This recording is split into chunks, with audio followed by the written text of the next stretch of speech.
done here. Because me? Maybe. But we just talked. I smell good. I smell really good. Pretty stuffy. It is stuffy, but I have a stuffed nose, so I can't tell. But I smell good. Smell right here. What? Just tell me if it smells good right there. Yeah. See? I don't Does it smell bad in here, though? Doesn't it smell like stuffy? No. It's like just What did you say? 3 bodies shoved into a 3x6 space. Secrets are no fun. Those are dirty toes. Your face is to be done. It makes sense. That's $1. Doesn't even. Why is that $1? $1 to the face jar. Face jokes. We still doing that? That was funny. Like, honestly, she's 1,000 in debt then. You're like, Because I get face jokes all the time. with a fugly face like that, you should be 1,000 things. She's got a Don't point. laugh. Encourage her. See, I didn't know what fug meant. So I'm like, effing ugly. And she's like, oh, that's so good. No, I knew it was. I just assumed that's what it was. No, Ugly? I knew Is it was it? that, Mama. Is Yeah, it? you're, Oh, you're it was. effing ugly. Yeah. You're fugly. Yeah. Not you per se.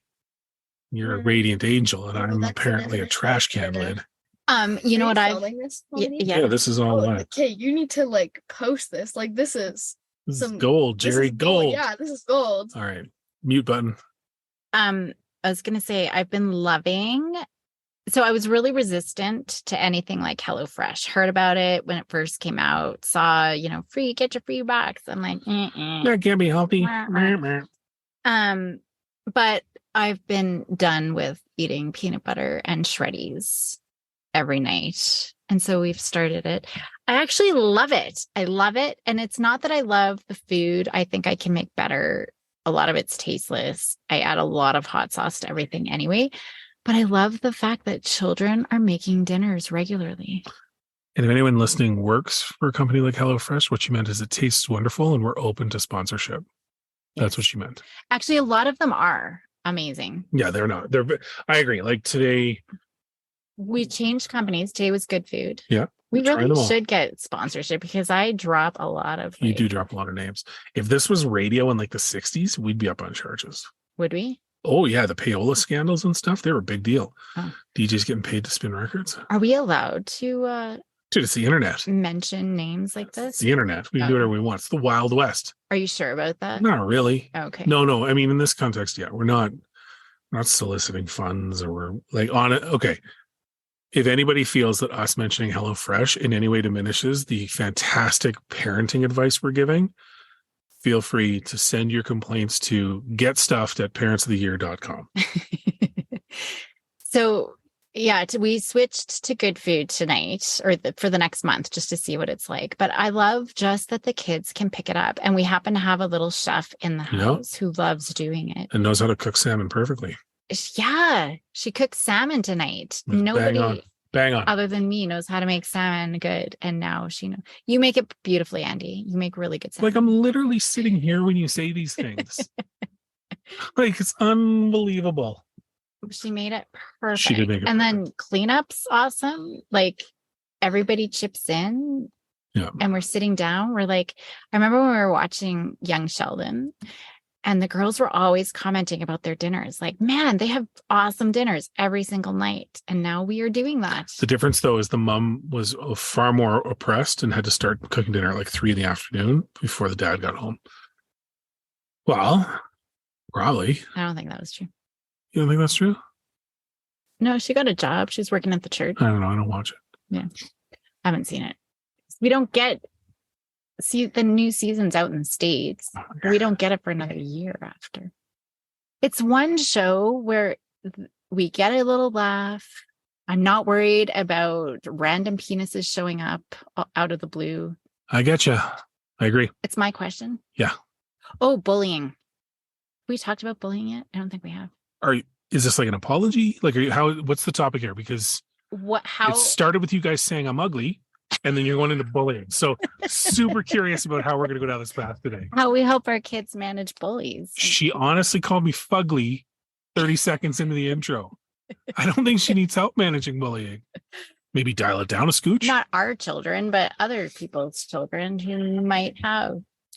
See, I was the bully. I didn't know I was the bully until Yeah. now. I realized, but that was more my ADHD. There were That I just would say or do things that I thought would be super funny that apparently hurt people's feelings. I didn't get it at the time, but I get it now. there's a handful of times that I've bullied someone, but it was in both instances that I'm thinking of me just putting them down, right, in a public setting. Mine were pranks because pranks are funny. Yeah, no, mine were Being harsh. Yeah, really harsh. And I've addressed both with both people involved because they're still friends of mine and apologize profusely. And I mean, I know I was bullied here and there. It's funny. I struggle with the word bullying because I find it's applied to everything. In my mind, bullying is pointed and repeated negative behavior towards someone, like picking on someone incessantly day after day after day after day after day after day. That to me was what bullying was, right? The prototypical big kid at the school beats up everybody in recess, tries to take lunch money. It's a consistent thing. Mm-hmm.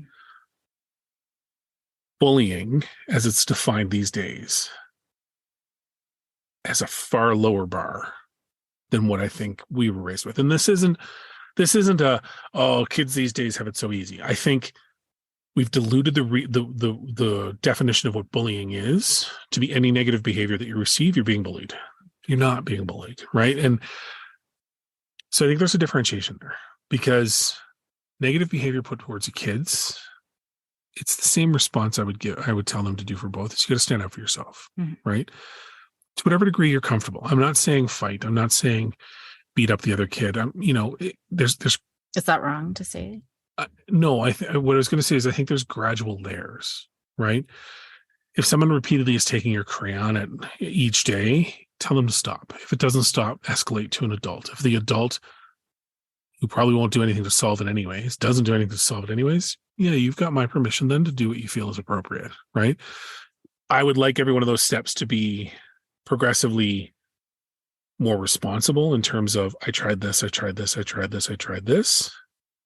but or like Maya, the boy last semester. So they're in grade 11, every day asked her for a pencil and she would buy new packs of pencils just to give it to him.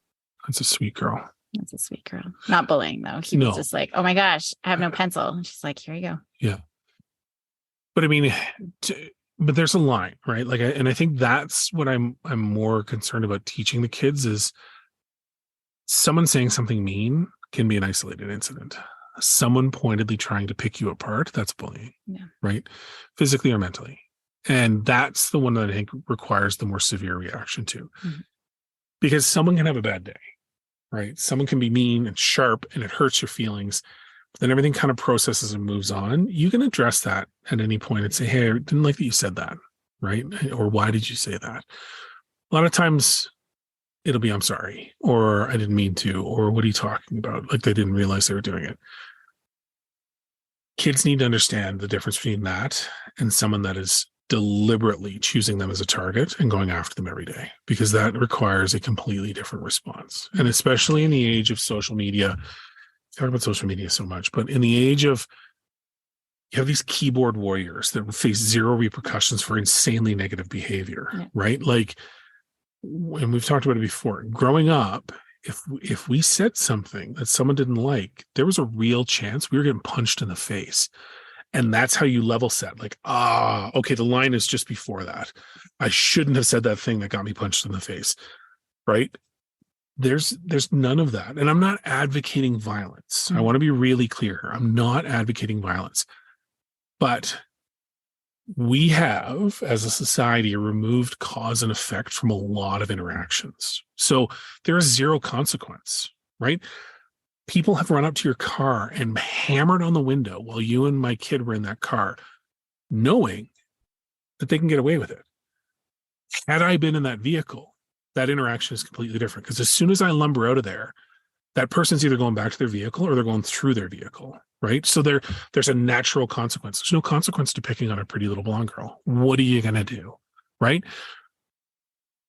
I think kids need to understand the nuances of interacting with other kids and other people to discern for themselves, is it an isolated incident or is this a behavioral problem, right? Mhm. And not that they'll frame it that way, but kids have good instincts. Mm. Kids understand, right?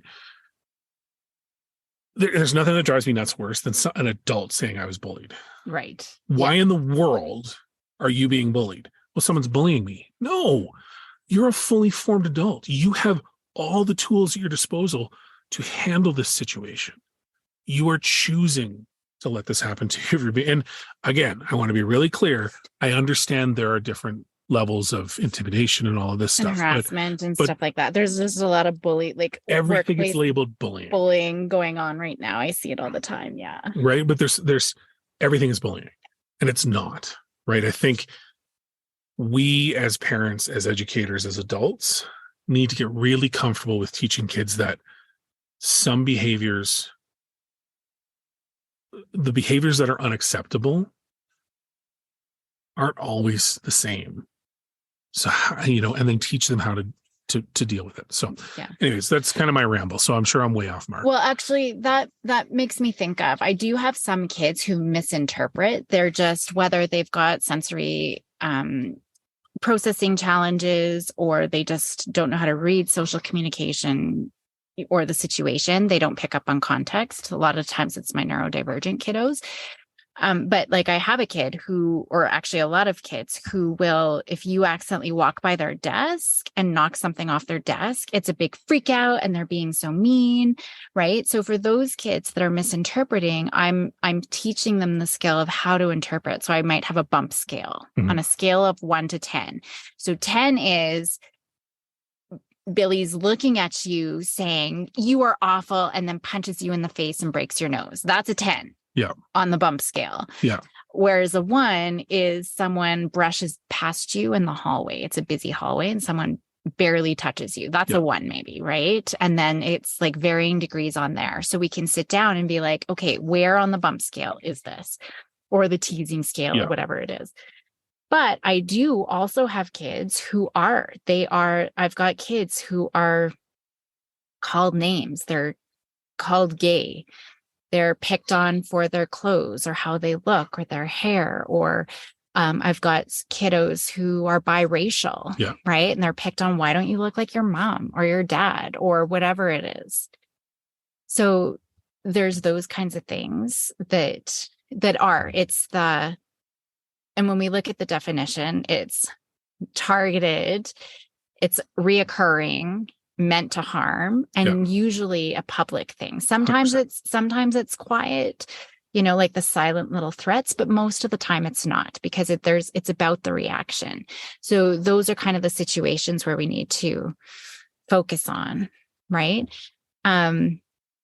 What's different for this generation is they do have cyberbullying. And I think we talked about it a few weeks ago when I said, there's the public and private lives are very blurred. And, before, if someone called me a name, it was either by phone on my little neon flashing light phone or in your face. And they saw those direct repercussions, but then it was done. Yeah. We might still be nervous tomorrow or anxious tomorrow, but it was done. With cyberbullying, it's out there and it's just retriggered and passed and tweeted and liked or whatever. And so it's just sort of ongoing and it just kind of stays out there. And we've seen the effects, especially as they get into high school, to the point of suicide. Well, and that's it. Like, I don't want to diminish what truly is bullying, because I know it exists and I know it has irreparable harm at times. Yeah. But I think we do a disservice to that and supporting those kids that are truly being bullied. Yeah. When, to your point, someone bumps you in the hallway, that's not bullying. Yeah. Right? Yeah. Could just be carelessness. If it's repeated, like it's all about intent. Yeah. And we've talked about that before too, right? Like me calling someone something can have a completely different meaning depending on my intent. Mm-hmm. Right? Like me calling my friend a loser as we're joking around, they understand I really don't think that they're a loser. me angrily pointing out that I feel someone's a loser and they suck at life and why are you here and why don't you kill yourself? That's a completely different animal. Yeah. Right. Yeah. So for those ones, and I think it depends too, but from a younger age, and those are usually the ones where I see a lot of parents, like, how do we handle this ongoing bullying that's happening? One thing that I taught my girls really early, especially Maya, because she would freak out, right? Willow would come in and touch one of her toys and Maya would freak out. And then it was a big thing, right? So I taught Maya, the bigger your reaction, the more Willow's going to want that toy. So it's kind of like the reverse psychology, like, fine, have it. I didn't even want that doll in the first place. At first, Maya didn't buy in, but she did try it and it worked. Willow would be like, okay, I'll go get this one, right? And so Maya's like, oh, thank goodness you chose that one because I really didn't want you choosing this one. And she would choose like the other one. And then Willow would want that. It actually worked quite good. Yeah. So one of the things that I do talk about, I mean, yes, use your words, use that assertiveness, sort of stop, right? But a big one is all about the reaction. And they're going to push your buttons and they're going to push your buttons and it's going to get worse before it gets better if you ignore them. But eventually they're going to get bored if you don't give them the reaction that they want. Yeah. And they'll take any reaction, crying, yelling back, whatever it is. And so teaching those kids okay, whatever. And that's what I do when guys come and bang on my window. Yes, unfortunately, it happens a lot. I'm like, okay, dude, whatever. Actually, with adults, that often triggers them more because they want a different reaction. I'm like, okay. So I just kind of ignore them and then they lose it. But, if it was an everyday thing, that was just a one-time thing that they escalate. But if it was every day, they'd be like, okay, no, I'm not going to get anywhere with this person. So it's being able to be like, okay, so I teach them a phrase that they can say in any situation, like whatever, or okay, or something like that, just so they have something that even if it's under their breath, whatever, right? Or something that they can tell themselves, just something so automatic, because right now their automatic response is to get mad, to cry, or whatever it is. So let's teach them a new response that just always happens, something that they can use. It doesn't matter. If somebody just said that I've got an ugly face, okay, thanks. Someone did thanks just say for letting me know. Yeah. Or your handwriting sucks, or nobody likes you, or you smell. I don't know. Okay. Like whatever it is that could work in any situation.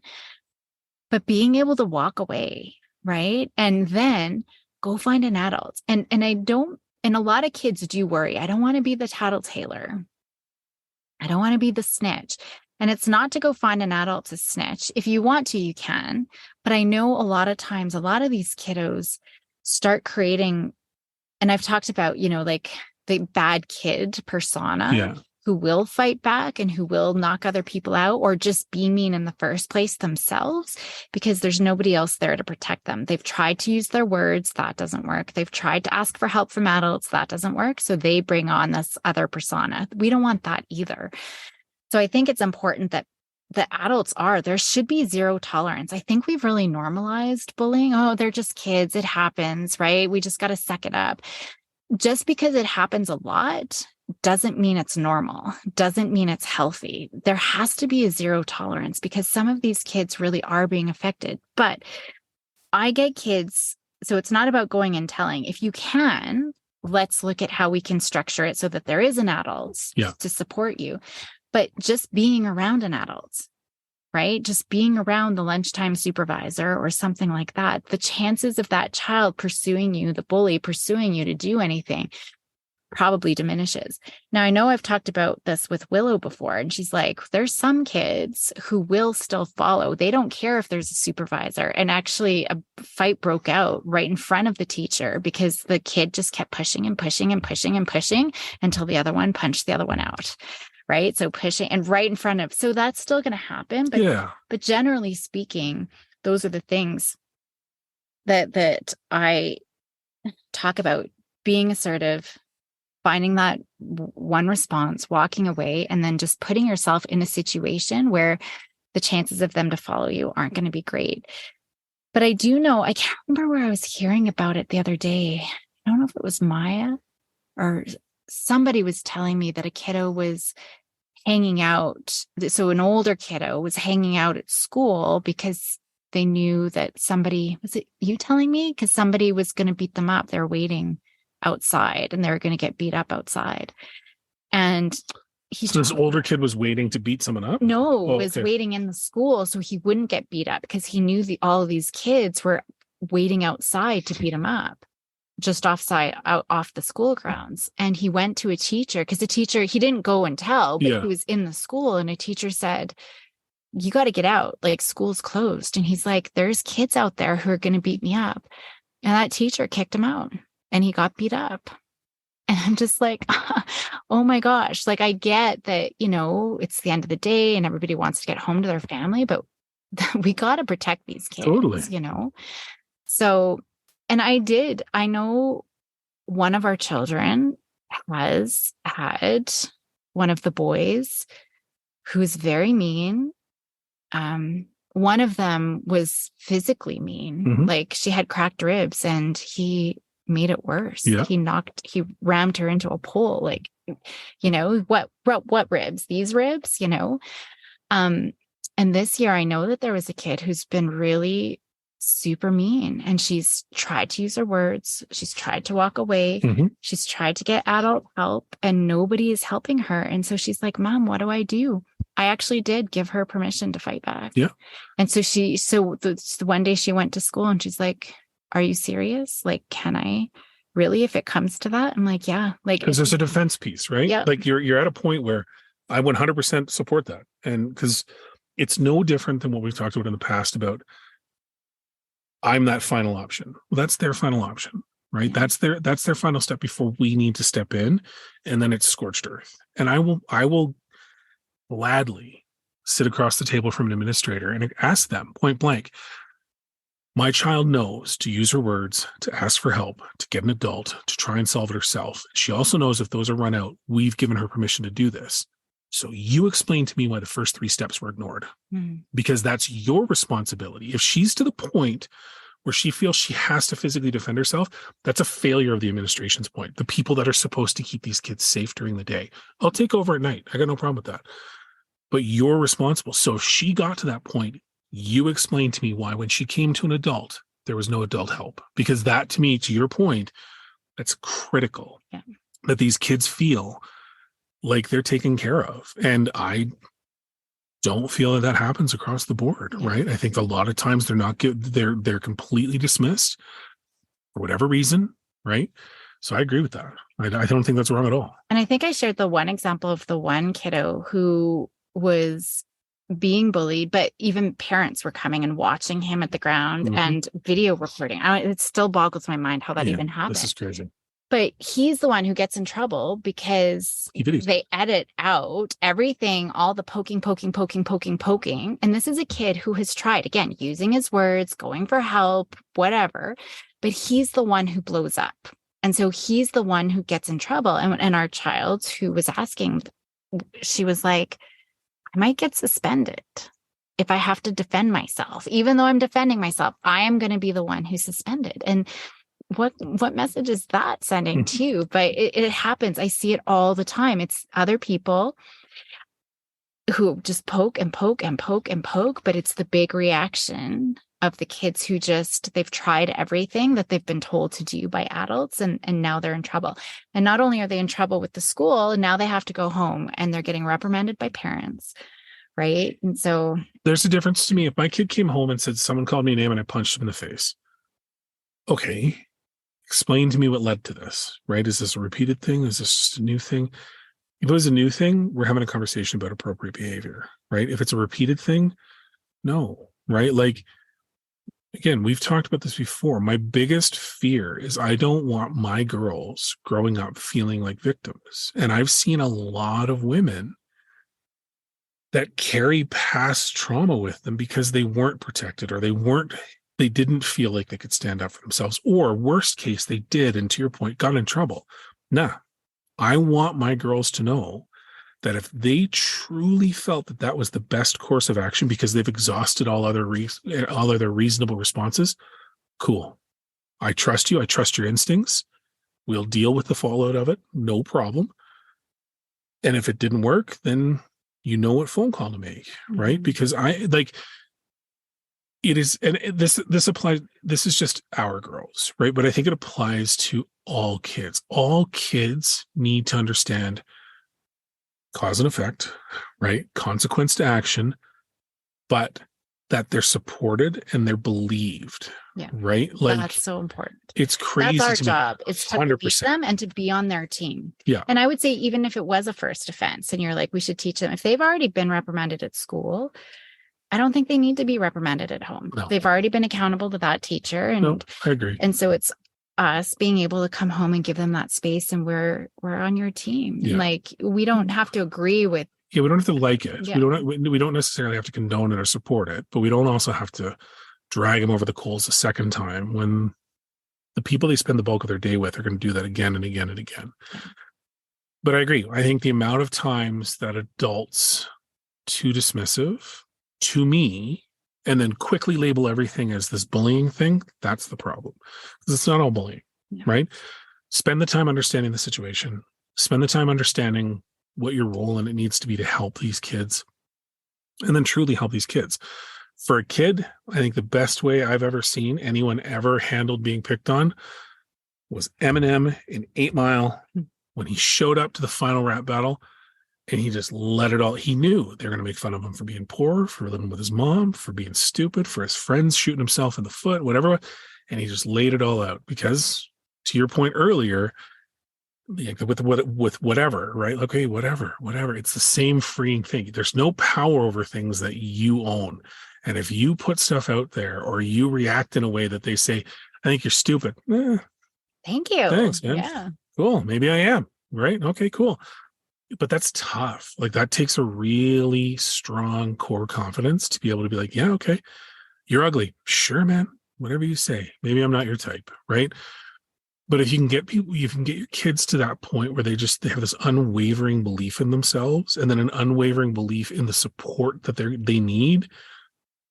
Bullying doesn't exist, right? It's more, this kid's an idiot, Yeah. right? I can't believe he's trying this. And to your point, the reaction isn't what they want, and it'll go away. And if it doesn't go away, pop. What do you need to do? I use a lot of paradoxical reasoning in the work that I do, and that's exactly it. Thank you. Like, you're right. I am so ugly. I should wear a paper bag over my face all the time. 100%. Amazed you're not throwing up, right? It kind of goes back to that when it was a while ago, just or a few weeks ago, but the dad jokes, or was it just recent? I think whatever it was. Just about building their resilience and stuff like that. And it's funny because even today, what did Maya say? Oh, what is this green vegetable? I'm like, bok choy. She's like, I thought it was, but I knew you were going to tease me if I said it was bok choy, and it was something like spinach. So it was just because you tease me all the time. I'm like, yep, I do. But when the teasing comes, she can handle it. She's fast. A core of steel. Yeah. Willow doesn't let it get to that point. She attacks first. Yeah. Right. She swings first. So I think that light teasing and stuff like that can be really helpful because they get witty and they have those good comebacks, right? And it's shocking. I think some people are like, oh my, I wasn't expecting that. I was expecting you to fall down crying. Yeah. And a lot of it comes from, again, it's a confidence thing. Like, you have to be confident in who you are. So you have to teach the kids to be confident. And it's not that every kid is going to be confident, right? They're not going to be confident in every situation. Everybody feels differently about different situations. But if you're comfortable with who you are, right? And I say this I was very nervous as a kid. I wanted people to like me. I was trying to be a pleaser, and any negative feedback, I would be catatonic that night trying to process it. And I hated it. I hated the sick feeling that it gave me if I thought I said something stupid and whatever. It took a long time for me to accept the fact that the person I am has strengths and weaknesses, but it's irrelevant if someone else points it out. I don't care, right? I really don't care because I know I have strengths that they don't. A lot of times, thankfully, it is in the field of sarcasm and quick wit. But it really helped me be okay with a lot of my shortcomings. And there's still days, right, when you're down and you're not feeling it, that one comment sometimes cuts a little deep, right? But but you just kind of move past it, right? And my point is, the kids, if we're doing these things to help them, if we're doing these things like we've been talking about in terms of giving them the tools, helping them understand, right, building a support system, the original question of how do you deal with bullying goes away because they're fully capable of dealing with it themselves. And I want to be really clear. I don't mean that this isn't, and there's some pretty horrific things that happen that are truly categorized as bullying, right? Like that do result in some awful outcomes. But it all starts at the same spot. It all starts with that, hey, I think you're dumb, or hey, I don't like your clothes. And how you teach your kids to react to that. If they don't feel strong enough to react in the moment, teach them that it's okay to come get help, right? That's your out immediately.